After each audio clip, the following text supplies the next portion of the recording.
আসসালামু আলাইকুম ওয়া রাহমাতুল্লাহি ওয়া বারাকাতুহু। আলহামদুলিল্লাহ ওয়াসসালাতু ওয়াসসালামু আলা রাসূলিল্লাহ নবিয়িনা মুহাম্মদ ওয়া আলা আলিহি ওয়া সাহবিহি ওয়া মান ওয়ালাহ, আম্মা বাদ।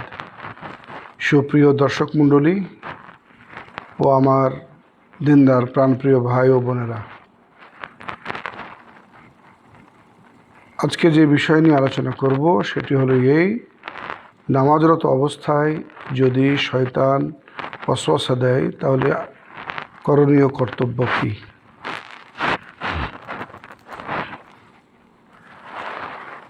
وقال عثمان بن أبي العاص: قلت يا رسول الله إن الشيطان حال بيني وبين صلواتي وبين قراءتي يلبسها علي. فقال النبي صلى الله عليه وسلم: ذلك شيطان يقال له خنزب، فإذا أحسسته فتعوذ بالله منه واطفل عن يسارك ثلاثا. ففعلت ذلك فأذهب الله عني. أخرجه مسلم. উসমান ইবনে আবুল আস রাদিয়াল্লাহু তাআলা আনহু তিনি বলেন, আমি রাসূলুল্লাহ সাল্লাল্লাহু আলাইহি ওয়াসাল্লামকে বললাম, ইয়া রাসূলুল্লাহ, শয়তান সবসময় নামাজে এবং কিরাতে যখন আমি কোরআন তেলাওয়াত করি আমাকে ওয়াসওয়াসা দিয়ে থাকে। অনেক সময় আমি ভুলে যাই যে কয় রাকাত আদায় করলাম বা ইত্যাদি ইত্যাদি। নবী করিম সাল্লাল্লাহু আলাইহি ওয়াসাল্লাম আমাকে বললেন, এটি শয়তান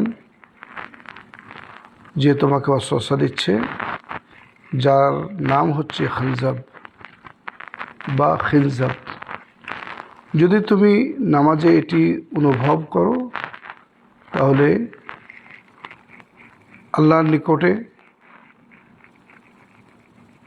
শয়তানের ওয়াসওয়াসা থেকে পানা চাইবে, অর্থাৎ আউযু বিল্লাহ বলবে এবং তোমার বাম দিকে 3 বার থুথু নিক্ষেপ করবে। সুতরাং রাসূল যেভাবে আমাকে বলেছেন আমি তাই করেছি। আল্লাহ রাব্বুল আলামিন শয়তানের ওয়াসওয়াসা থেকে আমাকে রক্ষা করেছেন বা দূরে রেখেছেন। হাদিসটি মুসলিম শরীফ বর্ণনা করেছেন। এখানে থুতুর দেওয়ার অর্থ থুতু বের করা নয়, এভাবে থু থু থু বাস, যাতে আওয়াজ না হয়, বাম সাইডে আউযু বিল্লাহ মনে মনে বলে এটি করা।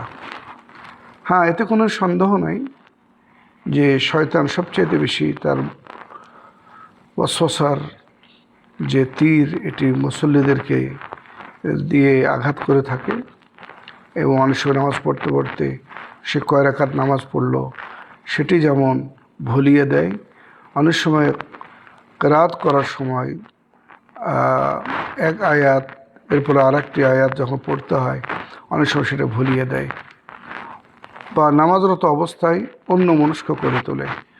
ফলে যদি আমরা রাসূলুল্লাহ সাল্লাল্লাহু আলাইহি ওয়াসাল্লামের এই পথ নির্দেশনাকে মেনে চলতে পারি তাহলে আশা করি নামাজরত অবস্থায় শয়তানের ওয়াসওয়াসা থেকে আমরা মুক্তি পাব এবং আল্লাহ রাব্বুল আলামিন তিনি আমাদের নামাজকে কবুল করবেন। ওমা আলাইনা ইল্লাল বালাগ। ওয়া সাল্লাল্লাহু তাআলা আলা নবিয়িনা মুহাম্মদ ওয়া আলা আলিহি ওয়া সাহবিহি ওয়া সাল্লাম। আসসালামু আলাইকুম ওয়া রাহমাতুল্লাহি ওয়া বারাকাতুহু।